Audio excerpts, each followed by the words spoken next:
Blockbuster didn't die because Netflix was better. It died because Blockbuster was too proud to kill itself first.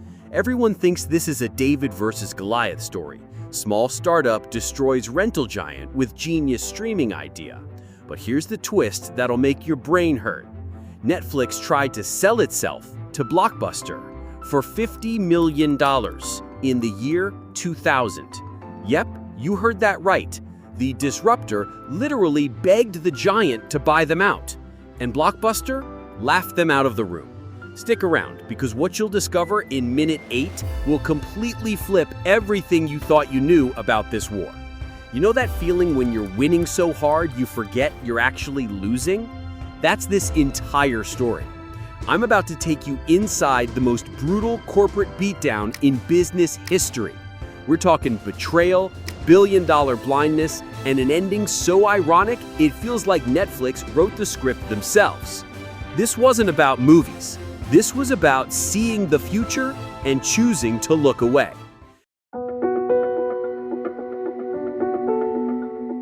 Picture this, 1997. Reed Hastings gets slapped with a $40 late fee for returning Apollo 13 6 weeks late to Blockbuster. Most people would just pay and complain. Hastings, he decides to burn the entire rental industry to the ground. But here's what nobody tells you. Netflix's first business model was garbage. They were just Blockbuster by mail. No streaming, no algorithms, just DVDs in red envelopes, taking 3 days to arrive. Blockbuster executives probably saw this and thought, cute, mail-order movies. What's next, mail-order pizza? They had 9,000 stores. Netflix had a website that looked like it was built in someone's garage, because it literally was. But Netflix had something Blockbuster didn't. They were desperate enough to try anything.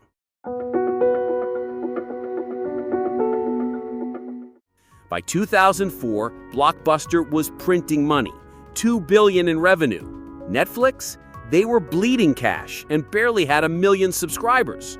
So Netflix did what any struggling startup does. They went crawling to the competition. Hey Blockbuster, remember us? The annoying mail guys? Want to buy us for $50 million and save yourself some trouble? Blockbuster's response was basically, LOL, no.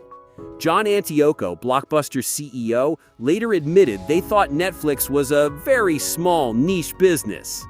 A niche business that was about to eat their lunch, dinner, and midnight snack. But here's the kicker. Blockbuster actually tried to fight back. They launched Blockbuster Online in 2004, and it was actually good. They combined online rental with in-store returns.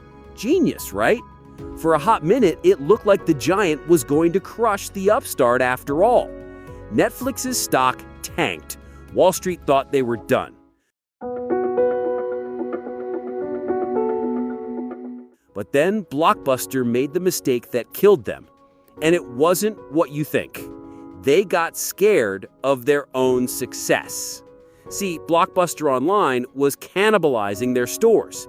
Every online rental meant less foot traffic, fewer impulse candy purchases, fewer late fees.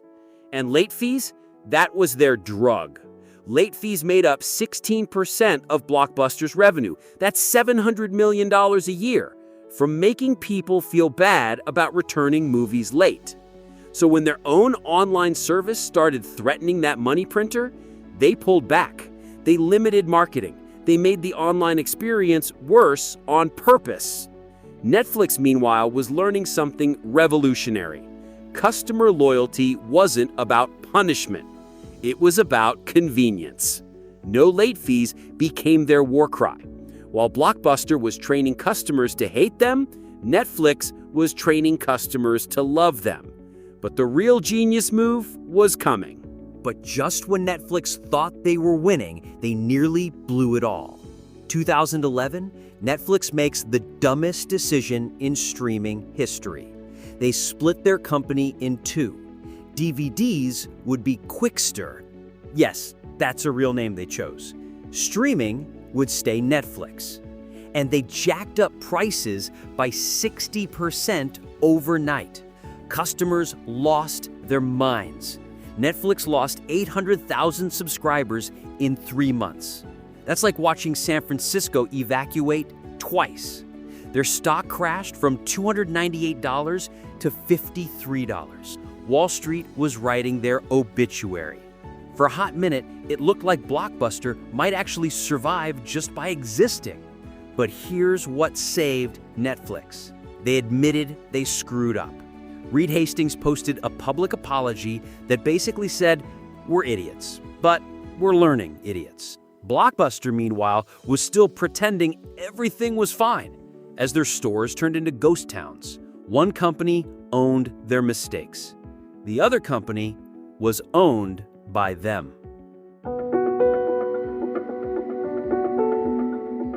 2007, Netflix drops a bomb that changes everything: streaming video. But here's what most people miss. Their streaming library was terrible, like embarrassingly bad. B-movies, documentaries about paint drying, shows that got canceled after 3 episodes. Blockbuster looked at this and probably thought, this is their big innovation? Watching garbage movies on a computer screen? They were right. The technology was clunky. Internet was slow. Most people still had dial-up. But Netflix wasn't building for 2007. They were building for 2017. While Blockbuster was optimizing for the present, Netflix was betting everything on a future that didn't exist. And that's when the real war began. By 2010, the roles had completely flipped. Netflix had 20 million subscribers. Blockbuster was closing stores faster than they could count.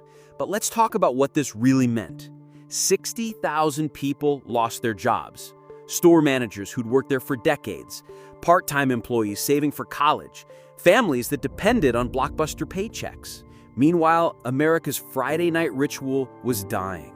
No more wandering the aisles with your family, arguing about which movie to rent. No more bumping into neighbors in the comedy section. Netflix turned movie night from a social adventure into a solo scroll. We gained convenience, we lost community. But Blockbuster still had one last card to play. They declared bankruptcy and kept fighting. New management, new strategy, new hope. They tried to go all in on streaming, just like Netflix. Too late. Netflix had spent a decade learning how to recommend movies. Blockbuster was starting from zero. Netflix had spent billions on content deals. Blockbuster was negotiating from a position of desperation. It's like showing up to a Formula One race on a bicycle. Sure, you're moving forward, but you're not even playing the same game.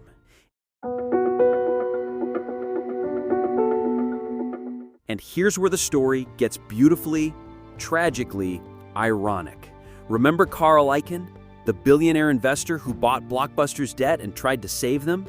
His big plan was to turn Blockbuster into, wait for it, a streaming company. The same streaming that Blockbuster had dismissed as watching garbage on computer screens was now their only hope for survival. But by then, Netflix wasn't just a streaming company anymore. They were becoming HBO, original content, House of Cards, Orange and the New Black. Blockbuster went from laughing at Netflix to desperately trying to become them. That's not competition. That's complete psychological domination. And here's the part that nobody talks about. Blockbuster saw it coming. Internal emails from 2005 show they knew streaming was the future. They had the money, they had the customers, they had the infrastructure.